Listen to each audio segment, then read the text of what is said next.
welcome to this week's episode entitled You Must Cry to Understand. I'll try to give it a title it'll at least highlight at least one of the part of what we're studying today. This is still not the really interesting stuff. We're going to get to that next week.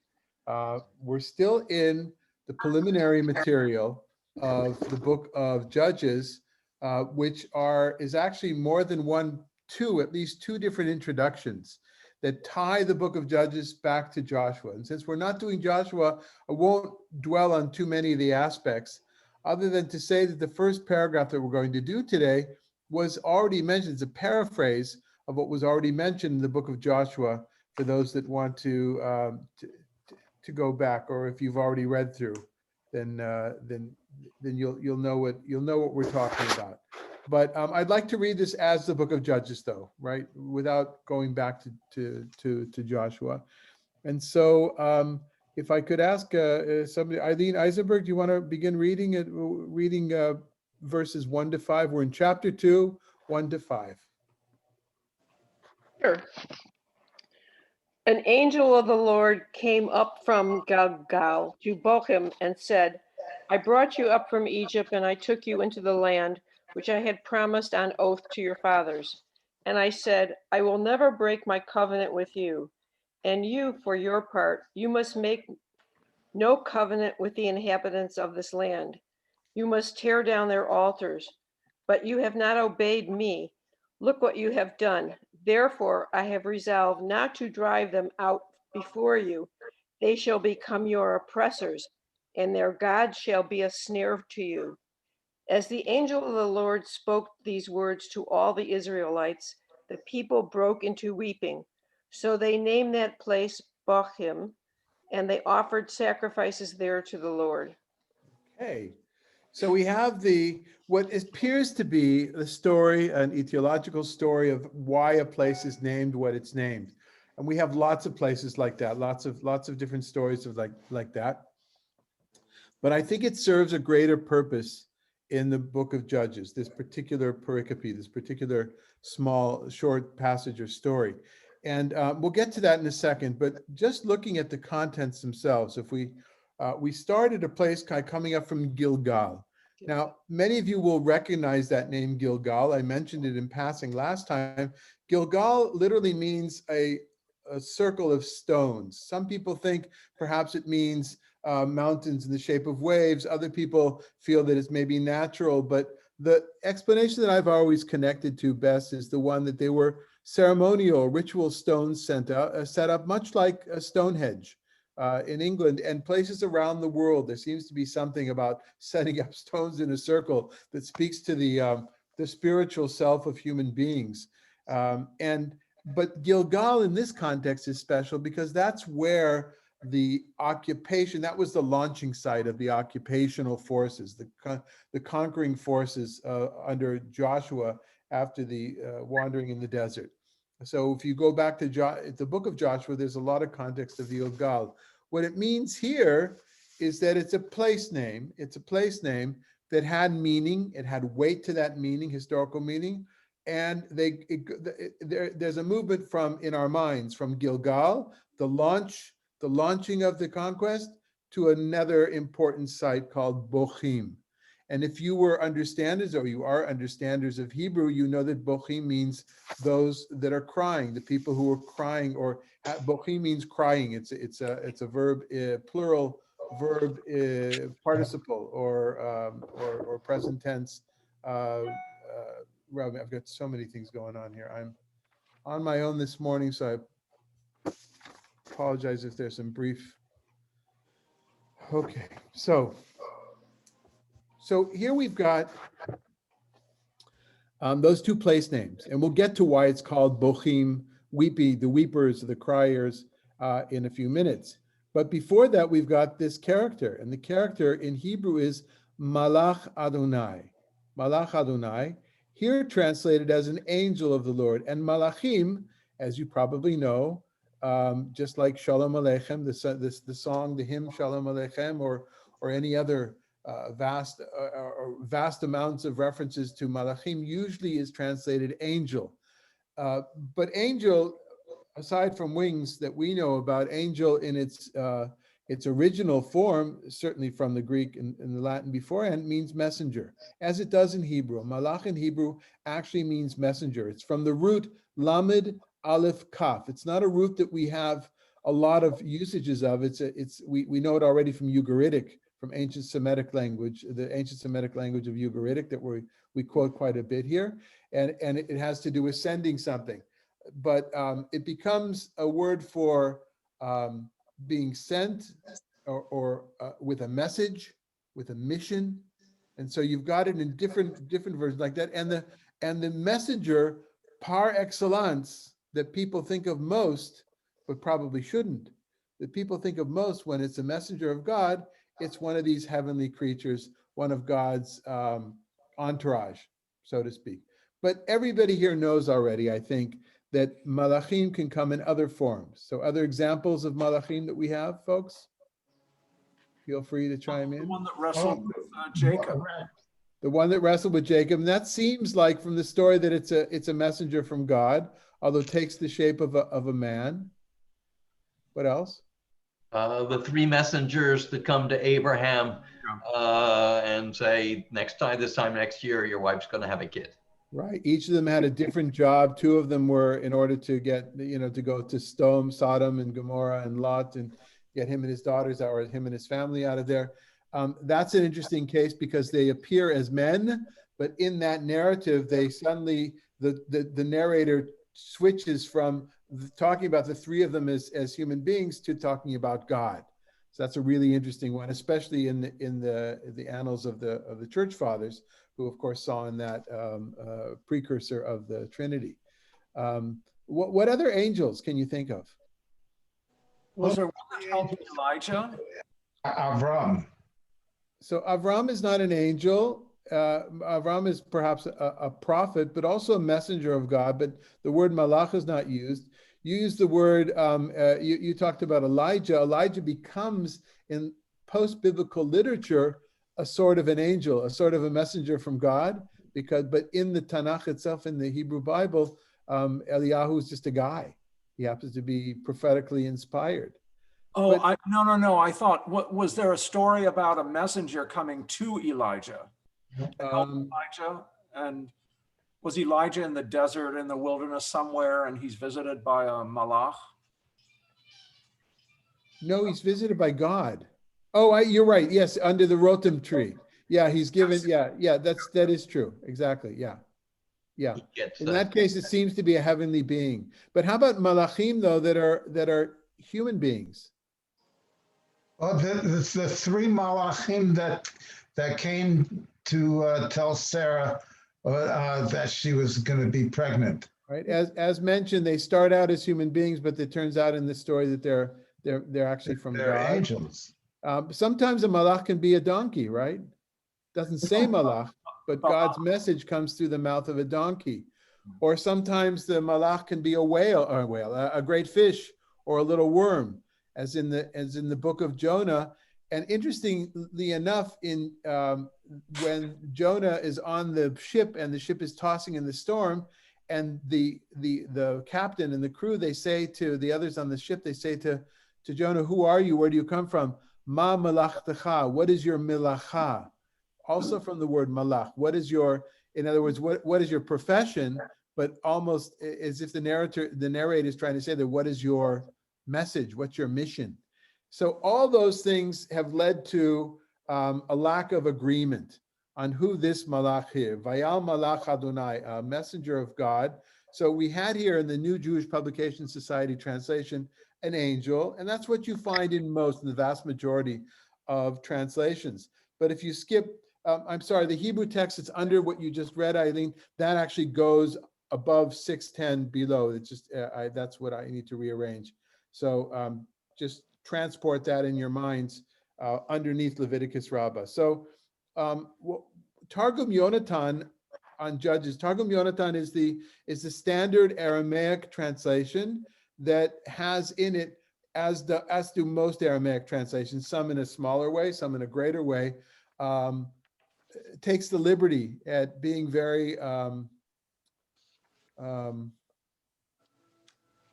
loose with the translation, loose or even programmatic. Programmatic. In other words, well, you'll see what I mean here. So here he translates. That translation says instead of Malach Adonai is a prophet, right? Usalik Neviah, and a prophet went up. B'shlichut min kadam Adonai, having been sent from before God. And that is something that already Onkelos, who's a different translator of the Torah, they very much want to distance themselves from anthropomorphism.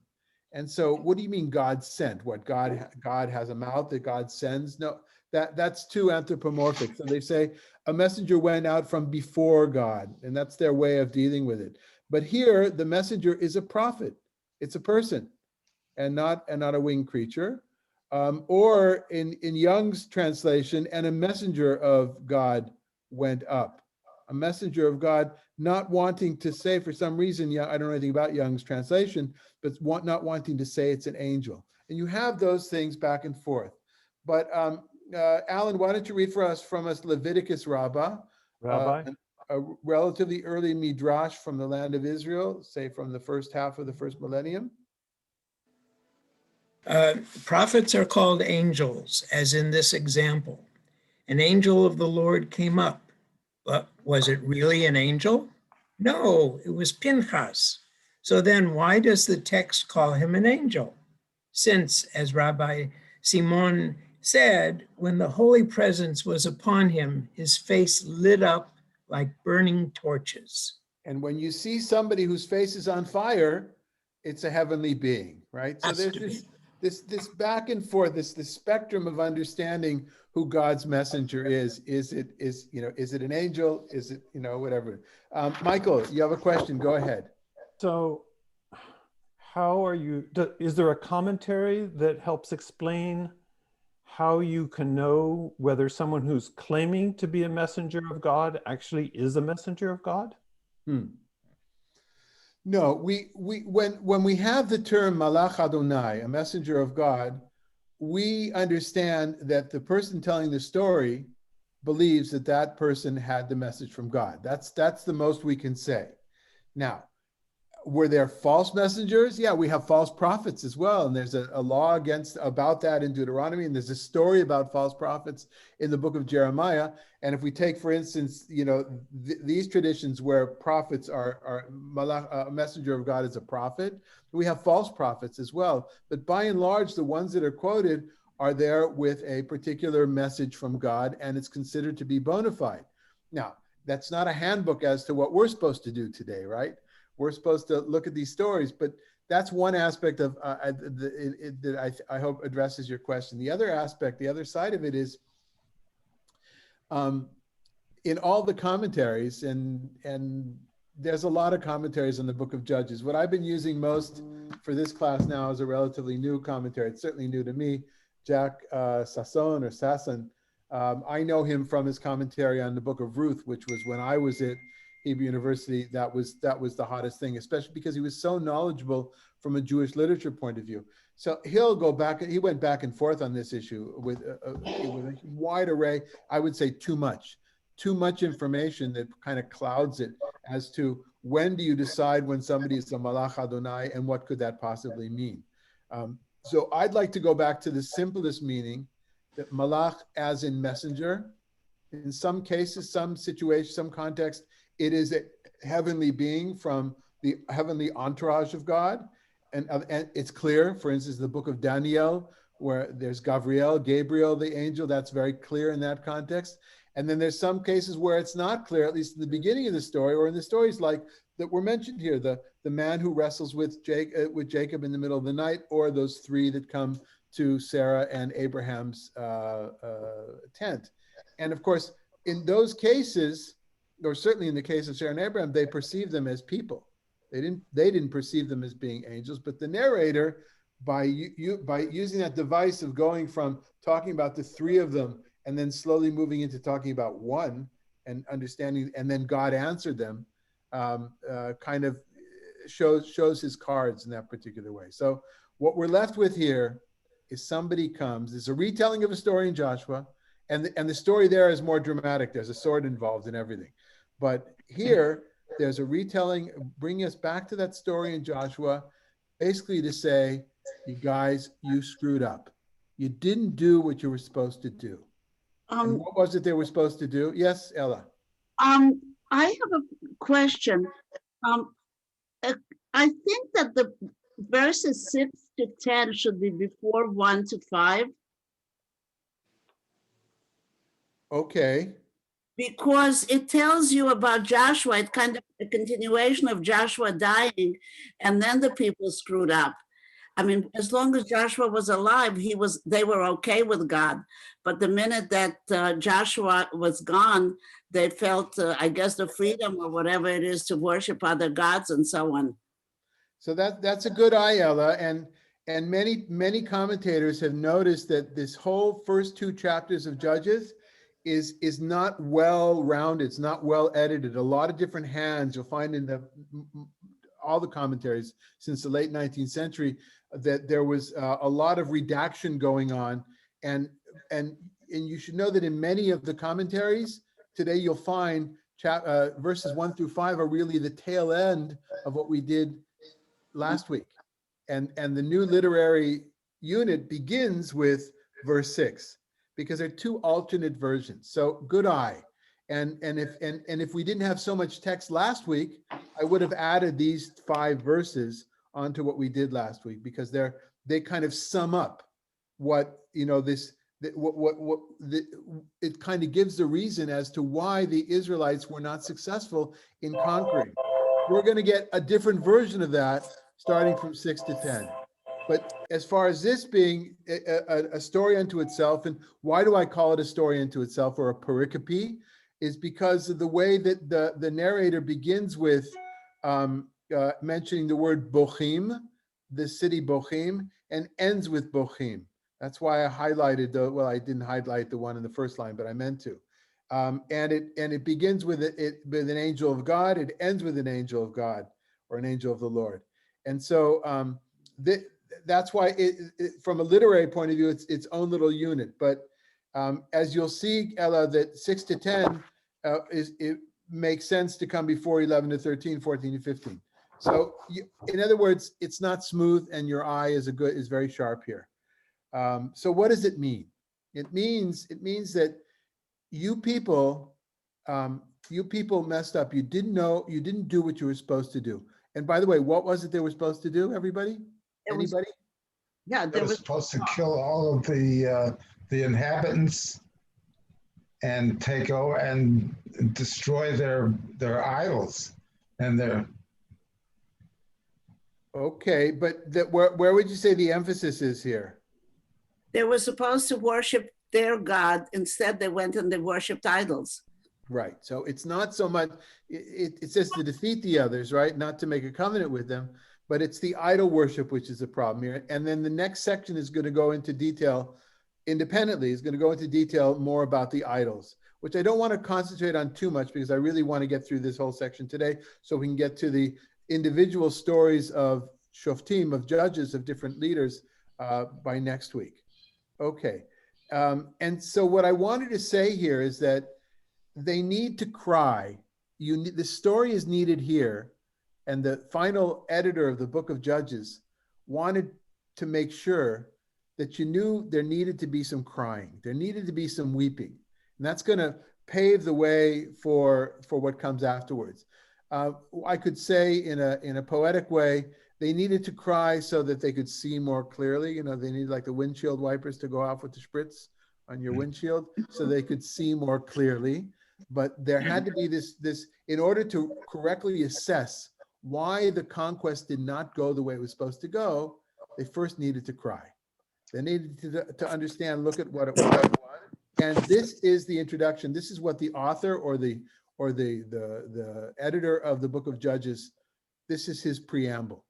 This is what he's going. This is telling us what's going to happen in the book of Judges. It's kind of saying it's like in some of the older publications of history, or even or different books, literary, where you've got a little 2 or 3 lines that come at the top of the section, and telling you what's going to happen. Josephus does that, by the way. Different authors do that. What's going to happen in this season? It's kind of like in a TV program where they show you scenes coming from the next, right? You know, what's in the next episode.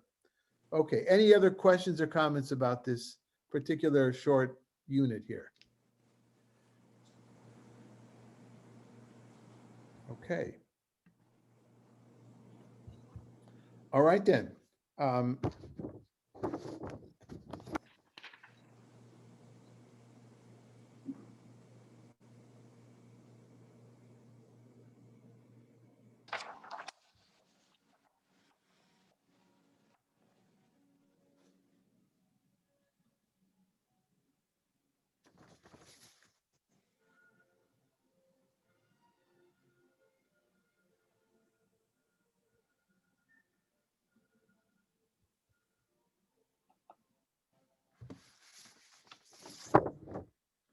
Okay, Michael, would you read 6 to 10?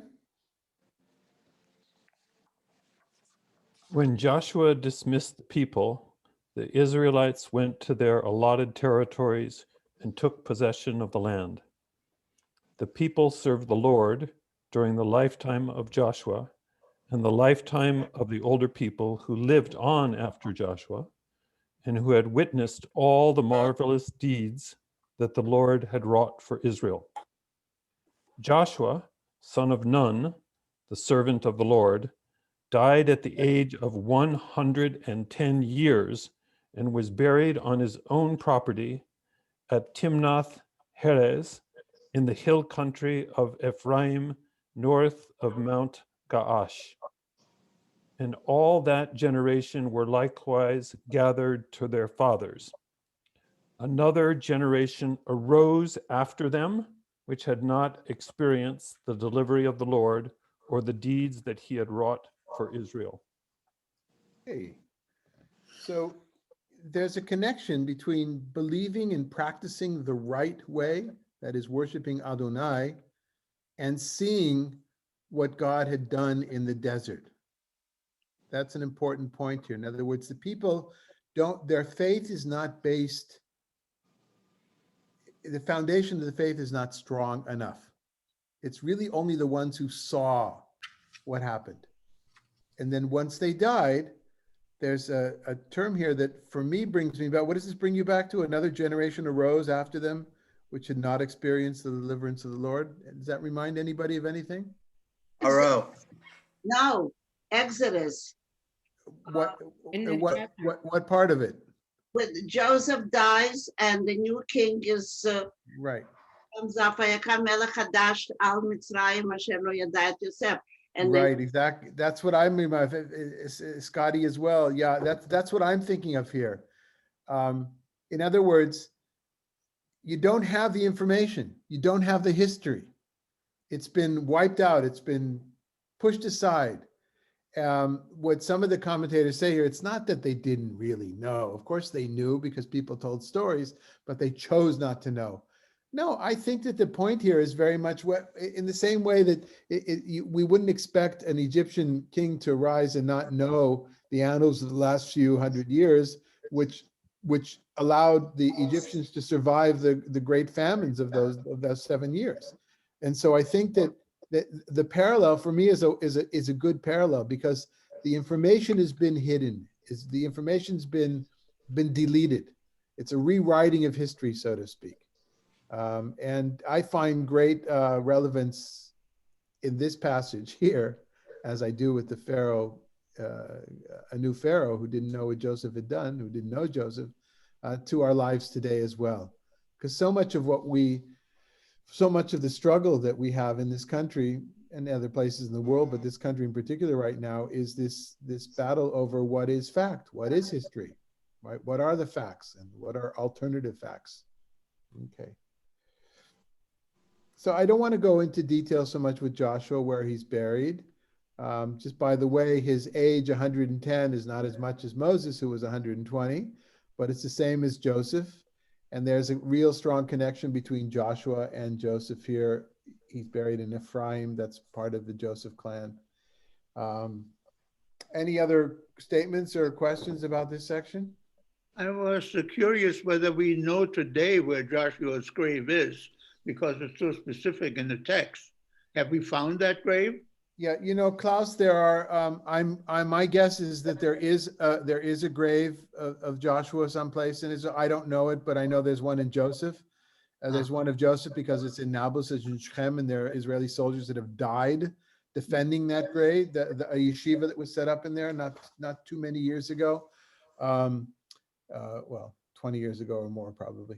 But there, in general, I would say, Klaus, that all the places that we have in the land of Israel in which people have a pilgrimage to the grave of someone, I don't think that we know any of them to really be the grave, right? I think that there just happens to be different traditions. You've got graves of people that, you know, just what I was told in the old days was if you had an important or a holy man in Palestinian culture from hundreds of years before and some sheikh, those graves often became the graves of biblical characters and or rabbis of the Talmud. I mean, how would people possibly know? So everybody says, well, we know where Abraham and Sarah were buried, and the ancestors were buried in Marat HaMachpelah, the cave of the Machpelah in Hebron. Well, that's been the tradition for at least 2,100 years, right? Herod built the basis for that building. So, but does that mean it's historically true? And finally, I will relate to you a story that I've related not long ago. I remember telling it that when my Rebbe, my high school Rebbe, Rabbi Spurka, came to Israel to visit, and I was at Hebrew University already. We were living in, I don't know if we were living in Ramot, but we went up to Nebi Samuel. Where do we recently talked about it? I forgot in what context. In any case, Nebi Samuel is purports to be the place where Samuel the prophet was buried, and it's behind Ramot. It's very close to Jerusalem. So we went up there, and there's like a yeshiva there, and Rabbi Spurka said to me, "So David, what are the chances that this is actually Shmuel Hanavi's grave, Prophet Samuel's grave?" And I said, "What we say in the university is absolutely none whatsoever." He says, then why are we davening here? We said some psalms there. He says, why are we davening? I said, well, you know, in our minds, it becomes Samuel's grave. To which he said, no, David, shtus is shtus, right? Nonsense is nonsense. If it's not Shmuel Hanavi's grave, then why are we davening here? That was him. But most people don't go that far. Most people just leave it as it was. So in answer to your question, Klaus, we don't know, and we have no way of knowing, really. Thank you. Just a point in Oman, I believe it's in Oman, there's a grave for Job. And the Muslims make a pilgrimage. At least they took us when we were touring there. They took us, and there's like, you know, we're all decorated and laid out there, and they have a little house and so on. Right, and there's a grave of Mordechai in some place in Iraq, I think, and there's different places that local people, whether it's Jews or if there are prophets that are holy or venerated in the Quranic tradition or in the Islamic tradition, then it's likewise. I mean, this is a whole industry, right? In Europe, places of relics, right? The whole industry of relics that kept from an economic point of view, kept so many communities going, and that's around the world, right? And that goes now. But the difference between those places that nobody knows, right? You have Nebi Musa. Maybe some of you have been to Nebi Musa in the Judean desert. I was stationed there for many months in the army. It's on the way to the Dead Sea, about a few miles before you get to the Dead Sea. When you're driving down from Jerusalem, you have to go off the road. Well, that, according to Arab culture, is where Moses is buried, right? Of course, our tradition has him being buried on the mountains on the other side. So who knows what happened first in a particular place that made it, that drew that history of it being somebody's burial place. But the bottom line is we have no way of knowing. Okay. Can we go on? Yes.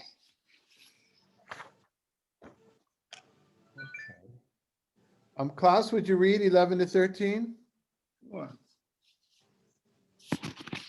And the Israelites did what was offensive to the Lord. They worshipped the Baalim and forsook the Lord, the God of their fathers, who had brought them out of the land of Egypt. They followed other gods from among the gods of the peoples around them and bowed down to them. They provoked the Lord. They forsook the Lord and worshipped Baal and Ashtaroth. Okay, so now we get into the details, a little bit more of the details. On one hand, on the other hand, not details at all. Why do I say that? The generic name for these gods, these little g gods, was the Baalim. They worship the Baalim. Well, what is the word? What's a synonym for Baal in Hebrew? Anybody? Husband. No. Synonym, not translation. Synonym. Adon. Adon.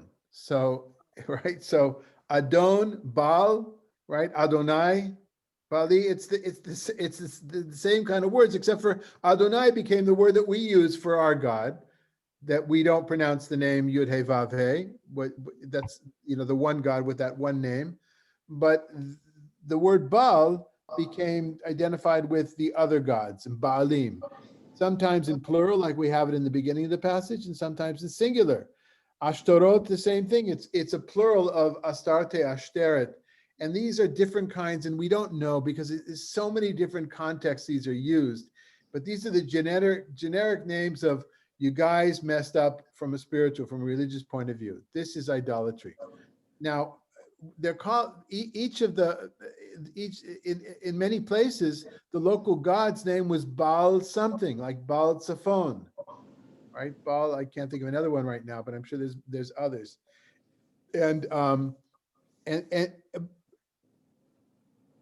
Yeah, okay. So not only did you follow those gods, not only did you not eradicate those gods, you were supposed to bust them up. And of course, these gods are symbolized by their tangible symbols made out of wood or stone or ceramics, whatever they're made out of. Not only did you not eradicate this religion, you fell unto it. You did exactly what God said you were going to do. If you don't bust it, if you don't smash the idols, you yourself will be part of it. And that's what this verse is talking about, these verses. Okay?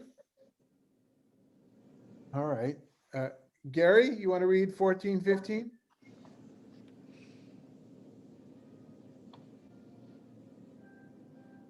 And the Israelites did what was offensive to the Lord. They worshipped,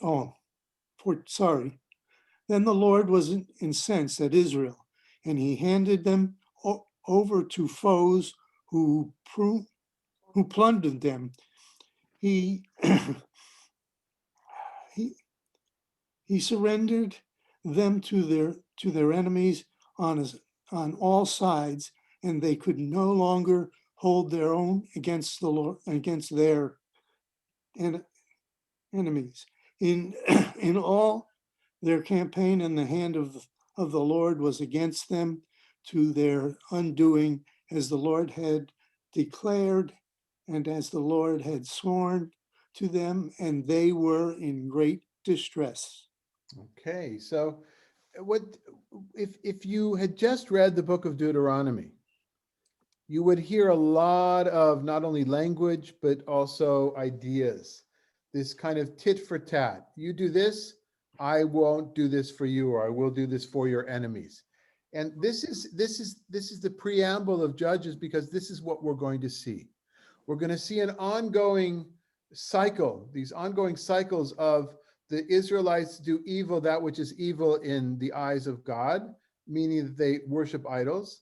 And God gives power to the enemy to enslave them, to conquer them, whatever, until they cry out and they do tshuva, they repent, and then God will raise a savior. We're not there yet. We're gonna get that now. And now, let's let the text speak for itself.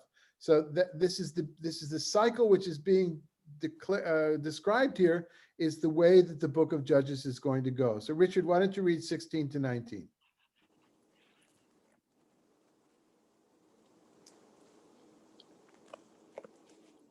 Okay, 16 through 19.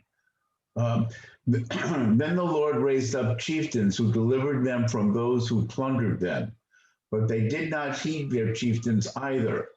They went astray after other gods and bowed down to them. They were quick to turn aside from the way their fathers had followed in obedience to the commandments of the Lord. They did not do right.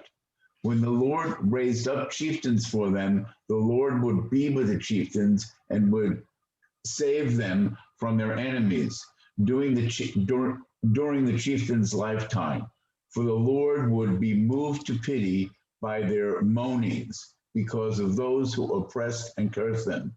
But when the chieftains died, they would again act basely, even more than the preceding generations, following other gods, worshiping them, and bowing down to them. They omitted none of their practices and stubborn ways. Right, and this is just really a generation after the generation of the desert. Maybe 2 generations, maybe it's even more, 2 generations probably, the way it's described here. And so what I like here is the fact that, so they go down, as they go down, the people go down because they are bowing down to other idols. Then they go down in God's eyes. And who comes up? The enemies come up until they realize their mistake. And then instead of the enemies will go down, as at the same time, the chieftains, or this is the translation here, the magistrate, the judges, sometimes it's magistrates, sometimes it's judges, sometimes it's chieftains, but the word here is shofet, shoftim, like the name of our book. And somebody asked 2 times ago, but how do we translate that? Well, that's the problem. Nobody can agree. And it's different in different contexts. The word shofet has different applications. But the idea is that this rising up and this going down, and it all started, to my mind, which is why I liked starting this study today with the first verse that we did, Vayal Malach, and an angel of the Lord came up. So this going up and coming down, going up and coming down, I see this as like a motif in this whole section here. The word shofet again, because this is when the book of Judges actually describes what a shofet or who a shofet is. It's a word that's used in many some ancient Semitic languages, and in particular, there's a book. There's a text from Mari, the culture of Mari, in which there's stories of these shapitum, I think they're called. These the same word basically. These judges, but in each one they're a little bit different. And there are tales of people that have been empowered by the king to be governors, to be tax collectors, to decide on law issues of that. The only thing there, though, is that they're never charismatic leaders in battle. That's the job of somebody else. And so the novel thing of our Hebrew Bible is to take this character, this person, the same word is used as a judge, as a leader in many different aspects, but also as a military leader, the same person rolled up in one. Although those aren't the stories we're going to see different aspects of what it means, what we feel to be a judge, and not all of them, other than perhaps Deborah, who kind of encapsulates many of the different meanings of the word shofet, a judge. Okay, but you've got it rolled up here that as God has pity or mercy on the Israelites who have admitted that they've gone wrong, they've got to admit that they've strayed from the past, then God will raise up these chieftains or these shoftim, these judges. And finally, Trudy, the last section, 2023.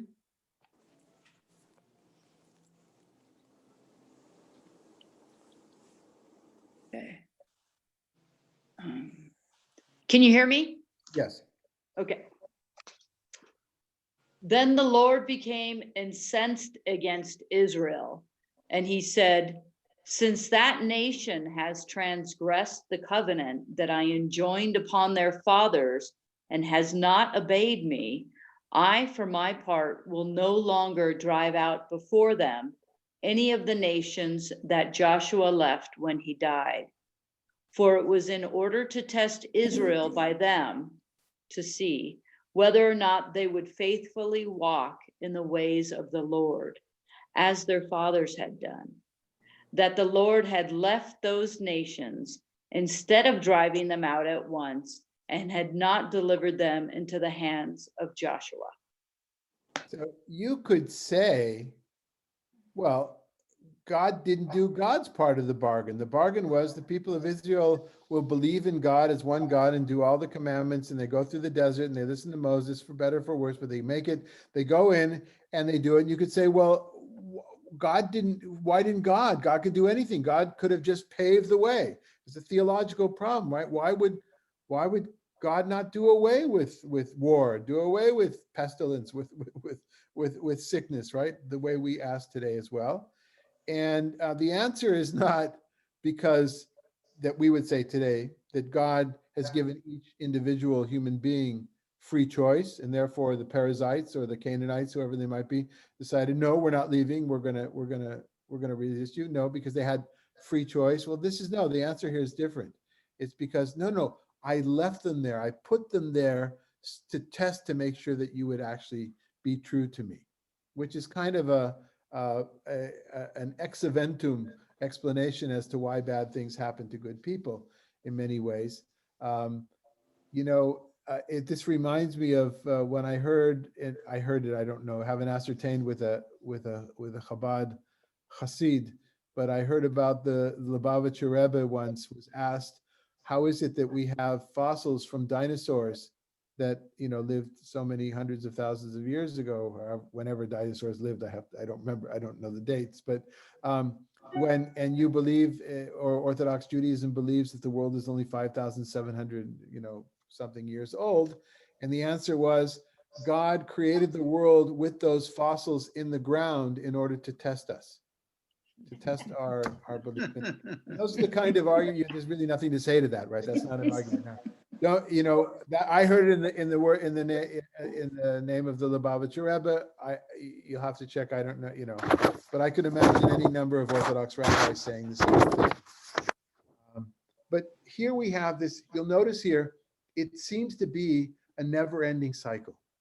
This chapter is depressing. This is why you have to cry. It's kind of like it's saying, get ready to cry, everybody. That's the initial story, and they're going to cry about this because they didn't. And then it goes back to say, and this is why. The thing is, because you didn't do what you were supposed to do. You broke the treaty. You broke the covenant with God, and God punished you for that reason. That's their theology. God punished you because you didn't do that which was right. And then you had remorse, you repented, and God caused others, the charismatic leaders, shoftim, to rise and to lead you in battle, because you did believe in God, and all was fine, except for then when that charismatic leader died, then you went back to your old habits. And it's kind of like, it's their addiction, right? It's the kind of the story of many people who are challenged with addiction their entire lives. I'm not talking about the people that are able to become sober for 30, 40, 50 years, but those who are not, who for whatever reasons, not judging, but for whatever reasons, are caught in that cycle of up and down, something so human, placed upon our history, looking backwards hundreds of years later, saying, this is why, all this to explain, this is why there were still Canaanites and other nations in the land. That's why it was never, you'll excuse my term, but it was never rinsed. It was never cleaned. Not me saying that, I'm talking about the sources. The land wasn't cleansed from those that came beforehand. And this explains why. And instead of explaining it as, well, they're just really stubborn and you guys suck at war and they're much better at war than you are, it places it in purely theological terms.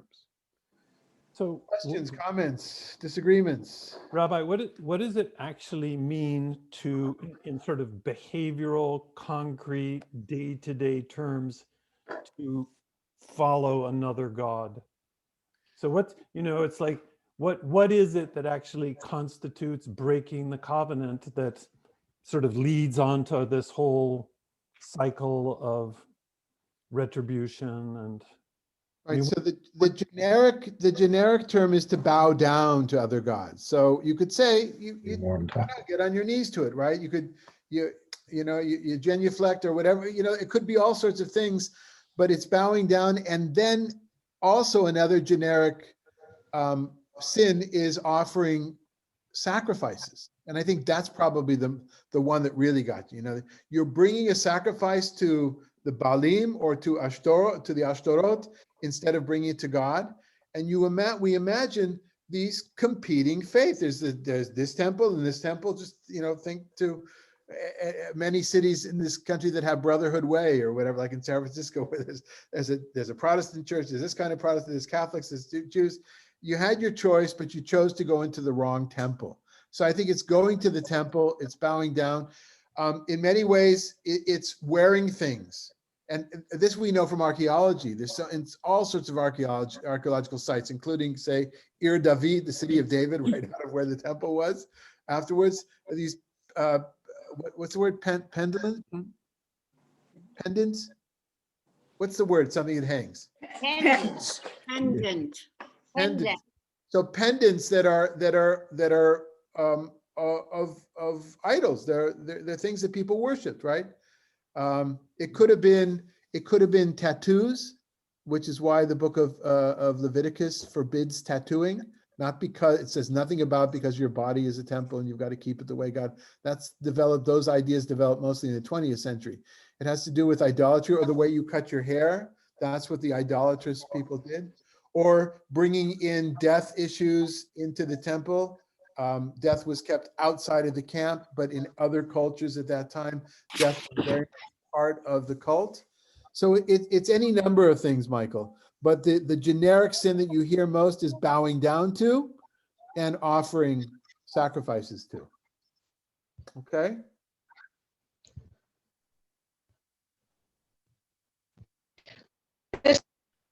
Yeah. Go ahead.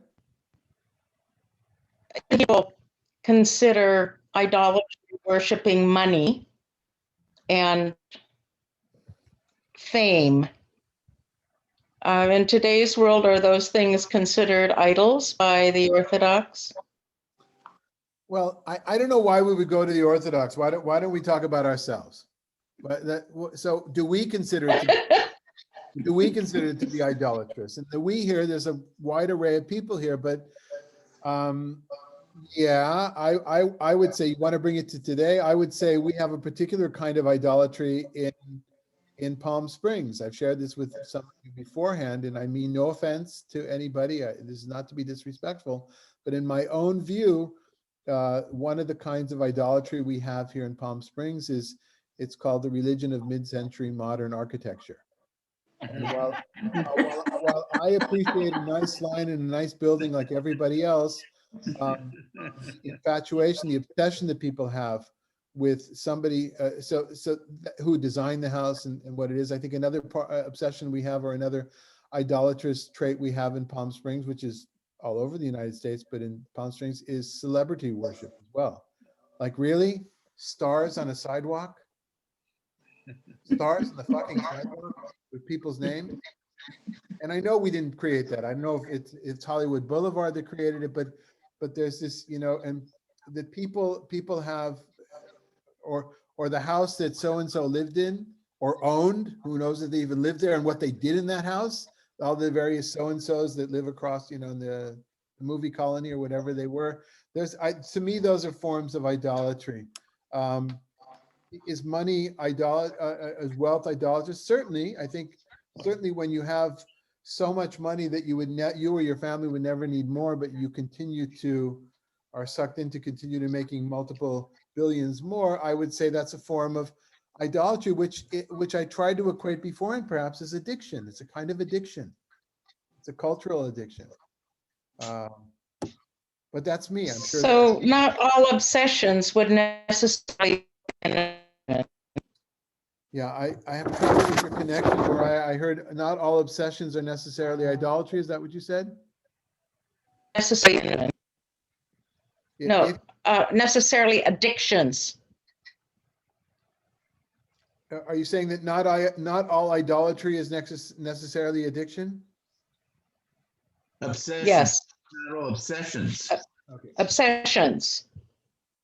No, somebody could be obsessed with doing the right thing, right? Obsessed with justice. So I agree if that's a direct. Not all obsessions are, but when people are addicted to something, they're obsessed with something as well. And perhaps, I don't know, we're getting way beyond the book of Judges here, which is good. We want to bring it home, but I think I've said enough. Others that would like to add to this discussion?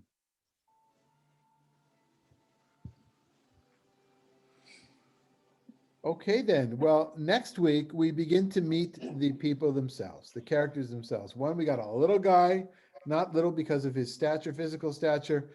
His name is Othniel, but because there's just a little bit about him. But then we get to my totally favorite character. Book of Judges, really one of my favorite characters in all the Hebrew Bible. Has Ehud ben Gera, Ehud the son of Gera, who is an assassin, a trained assassin.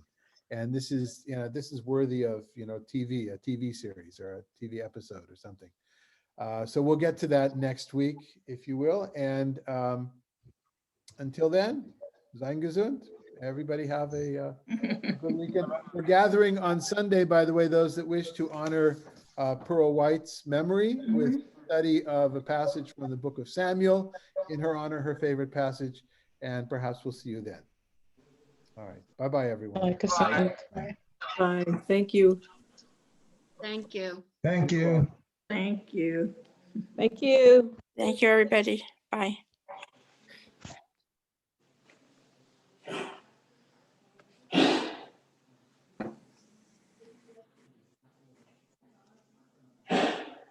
Okay, Sasha, you can continue. You can continue your show now if you want. The Sasha show. Everybody's gone. Okay. All right, Ella. Be well.